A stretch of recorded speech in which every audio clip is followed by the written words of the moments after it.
When a soul dies in the mortal world, it doesn't vanish. It falls down into the depths of Diyu, the Chinese realm of the dead. Unlike Western hell, there is no fire waiting at the bottom. Instead, there are layers, 18 of them, each more twisted than the last. Here, punishment isn't eternal. It's precise, tailored. Every scream has a purpose, every torment a lesson. And before any soul is reborn, it must walk through this labyrinth of pain. Diyu is not ruled by devils, but by judges. 10 kings, each overseeing different courts, where the dead are interrogated, tried, and sentenced. These kings are not cruel by nature. They are administrators of karma. Their judgments are based on the soul's deeds, not just grand sins, but the quiet ones. Betraying a friend, lying to a parent, abandoning someone in need. Each act carries weight. Each weight pulls the soul deeper. Before punishment begins, the dead arrive at the gate of the dead, where Oxhead and Horseface stand guard. These two half-beast spirits drag the souls inward, ignoring screams, protests, and pleas. They have heard it all before. Souls are then brought before the mirror of retribution. It shows them their past lives in excruciating detail. Nothing is hidden. Every betrayal, every cruelty, every excuse exposed for what it really was. Many collapse in horror, unable to look. But the mirror does not blink. It reflects everything. After this reckoning, the soul is sent downward, and the descent begins. The first level is the chamber of tongue ripping, reserved for those who spread lies, gossip, or caused harm through speech. Demons with pincers pull out the tongues of the condemned, who are then made to speak again and again, regenerating only to be torn anew. Next is the chamber of scissors, where adulterers and those who broke promises are sliced apart. Lovers who betrayed their vows are cut down piece by piece, their bodies mended with spiritual thread, only to be cut again. The third level is the chamber of iron cycles, reserved for those who exploited others. Here, the souls are strapped to massive wheels of metal that spin endlessly, crushing bones and organs, resetting them with each turn. The fourth chamber is the forest of knives. Souls who harmed others physically, bullies, abusers, and murderers, are cast naked into a forest where every leaf is a blade and every branch a spike. They must walk endlessly, their feet shredded, their backs torn by falling leaves. Screams echo like wind through the trees. In the fifth chamber, known as the Mountain of Blades, those who took lives or incited war are made to climb a spire of sharp steel. Demons stab them upward if they hesitate, and once at the peak, they are kicked off, their bodies flayed on descent. Then the climb begins again. These first 5 layers are only the beginning. Each chamber not only punishes, but reflects the nature of the sin. Words become blades. Betrayal becomes pain. Violence returns as violence. And all the while, the soul remembers. That is the true torture of Diyu. Not the demons or the wounds, but the knowledge that every punishment is earned. There is no escape, only descent. The 6th level of Diyu is the Chamber of Ice, a frozen wasteland reserved for those who showed no warmth in life, those who were indifferent to suffering, or who abandoned others in times of need. Here, souls are stripped bare and chained to frozen pillars, while icy winds slice through their ethereal flesh. Frost demons walk between the rows, shattering frozen limbs with clubs, and then reattaching them to begin again. The cold is not just physical, but spiritual, a chill that numbs memory and empathy, forcing each soul to relive moments of cruelty with increasing detachment. The 7th chamber is the pool of blood, for those who disrespected their family, attacked the bonds of kinship, or murdered relatives. Souls are thrown into a thick, red sea where they struggle to breathe. Each breath fills the lungs with boiling blood. They drown, revive, and drown again, locked in a cycle of shame and suffocation. The 8th is the chamber of dismemberment, where rebels against moral order are punished. Those who defied rightful authority or disrupted harmony are torn apart by beasts with human hands. These creatures do not kill quickly. They peel, slice, and crush, working in teams to dismantle the soul, then leave it to reassemble in agony. The 9th is the chamber of grinding, for those who abused power or committed corruption. Here, massive millstones roll over the condemned, bones snapping, organs bursting, minds unraveling. The wheels are powered by the weight of karma itself. Souls who once climbed over others to gain status now feel every rotation of the stone as justice rendered by gravity. The 10th chamber is the fiery chamber, a furnace for arsonists, those who burn down homes, crops, or temples. They are dropped into cauldrons of molten fire, their spiritual skin melting from their bones. Yet they cannot die. Their form reforms in the air, only to fall again. It is a punishment not just of pain but of repetition, the fire consuming identity until nothing remains but the burning memory of destruction. Beyond this, the descent continues. The 11th chamber is the chamber of filth, reserved for the greedy and gluttonous. Here, the condemned are forced to consume what they once hoarded: rotting meat, broken treasures, endless piles of symbolic waste that bloat the soul until it splits. Demons feed them constantly, ignoring screams for mercy. The 12th is the chamber of saws, where traitors are tied to stone slabs and sliced into even portions. Each blade is slow, deliberate, and cruel.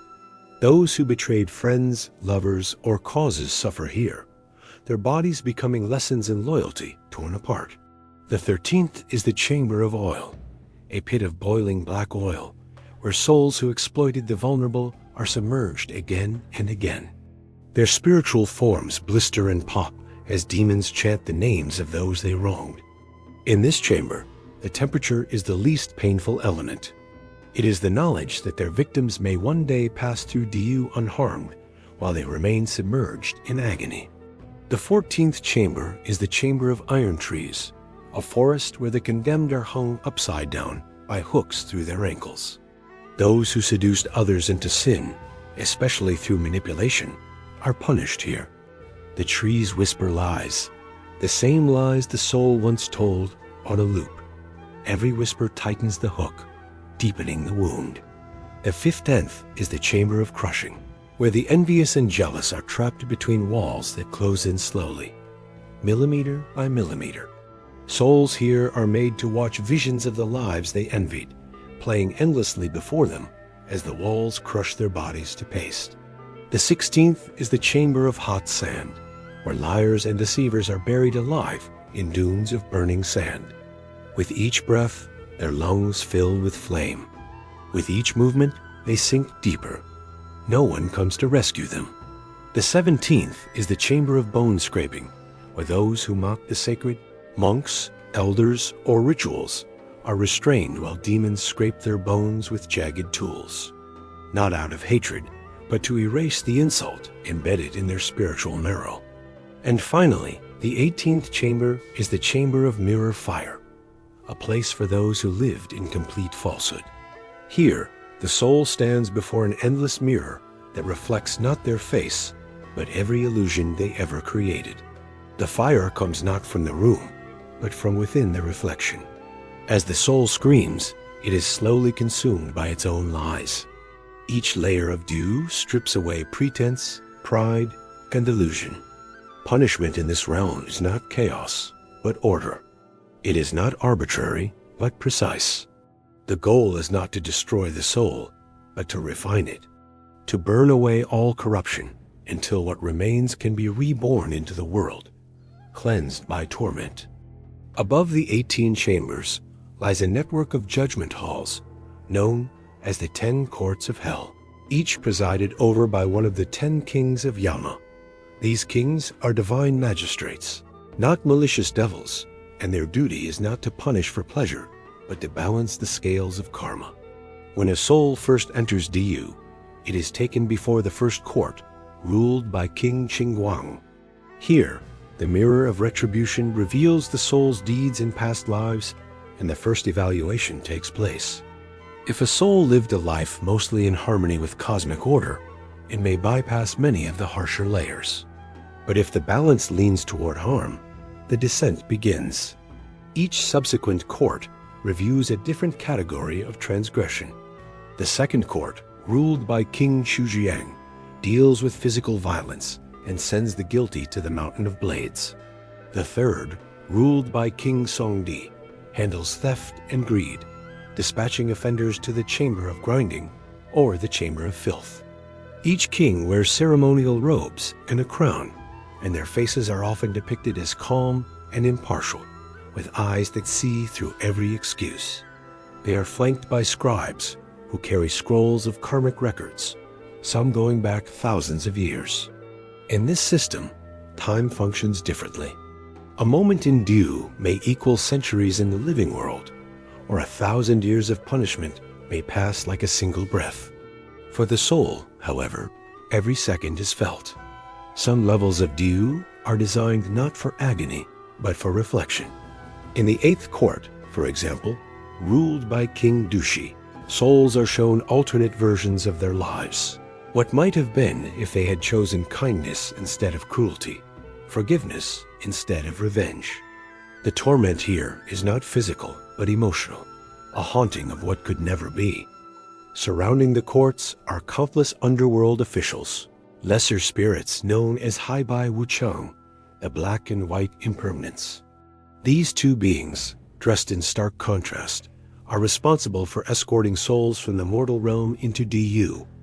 They do not negotiate. They do not console.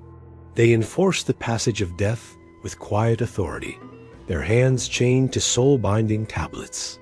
Sometimes they appear in dreams to warn the living or drag the soul of someone whose time has come.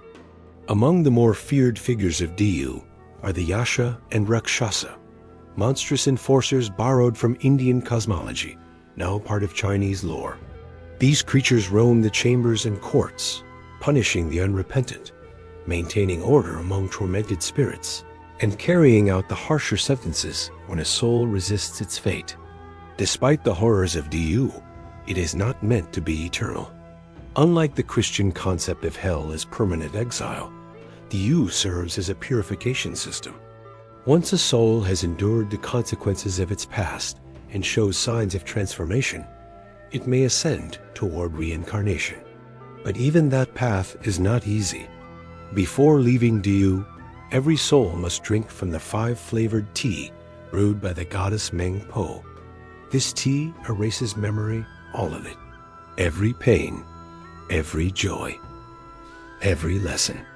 Without memory, the soul re-enters the mortal realm as a blank slate, free to begin again, but doomed to repeat the same mistakes unless the essence within begins to change. Some question the fairness of this cycle. Why punish and teach if the soul forgets? But the purpose of Diyu is deeper than memory. It is about imprinting the truth into the very structure of the soul. Lessons learned here leave invisible scars that shape future lives. A coward in one life may become brave in the next. A liar may become a monk. A tyrant may one day walk the earth as a healer. This is the strange mercy of Diyu, a realm of horrors, yes, but also of renewal. It is a place where fire, ice, blades, and sorrow do not simply destroy, but chisel the soul into something worthy of return. In some rare cases, a soul may not be permitted to reincarnate. This occurs when the weight of karma is too great, or when the soul has become fundamentally corrupt through lifetimes of cruelty, deceit, or selfishness. These souls are not obliterated, but instead are condemned to remain in Diyu until a higher cosmic decision is made. They may become wandering spirits, trapped between chambers, forgotten by the living and ignored by the judges. Others are turned into low-level underworld workers, forced to assist in the punishment of newer arrivals, their former identities stripped away. In this sense, Diyu is not merely a prison, but a society of the dead with its own hierarchy, roles, and traditions. Some legends speak of ancient souls who have been in Diyu so long they no longer remember what it was like to live. They drift between courts, whispering to newcomers, warning them or mocking them, having lost all hope of leaving. These remnants of forgotten lifetimes serve as grim reminders that the soul is not indestructible, but is shaped by choice and consequence across eons. Diyu also interacts with the world of the living in subtle ways. During the Ghost Festival, it is believed that the gates of Diyu are open temporarily, allowing souls to visit the mortal realm. Families prepare offerings of food, incense, and paper money to appease ancestors and prevent wandering spirits from causing harm. These rituals are not mere superstition, but spiritual exchanges, moments where the boundary between life and death thins. In some rural regions, mediums claim to channel messages from the 10 kings, warning communities of coming misfortunes tied to ancestral misdeeds. These messages are taken seriously, prompting entire villages to perform cleansing rituals or correct past wrongs.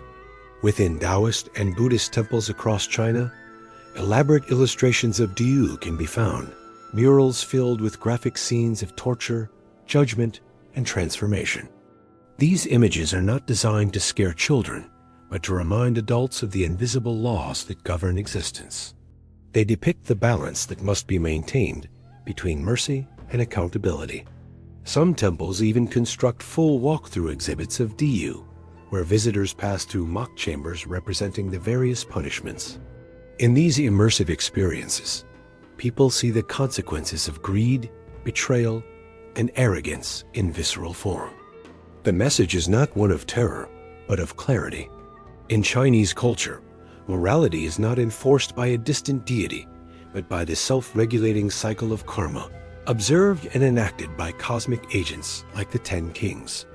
The concept of Diyu reinforces the idea that nothing truly disappears. Actions echo. Choices leave residue. Even death is not an escape, but a checkpoint. It is this structure that gives Diyu its enduring power in the Chinese imagination. It is not a foreign realm, but the inevitable destination of all life. No one is exempt, not the rich, not the holy, not the wise. Everyone passes through the mirror. Everyone walks the halls. And through fire, ice, steel, and silence, every soul must come to face itself. The existence of Diyu raises a final question. What kind of person must you be, not to avoid death, but to walk through it without fear? The answer lies not in belief, but in action, in daily choices, in small mercies and private regrets. Because in the end, the gates of Diyu do not open with thunder or flames. They open with memory. And once you enter, it is not the demons you must fear most. It is the truth.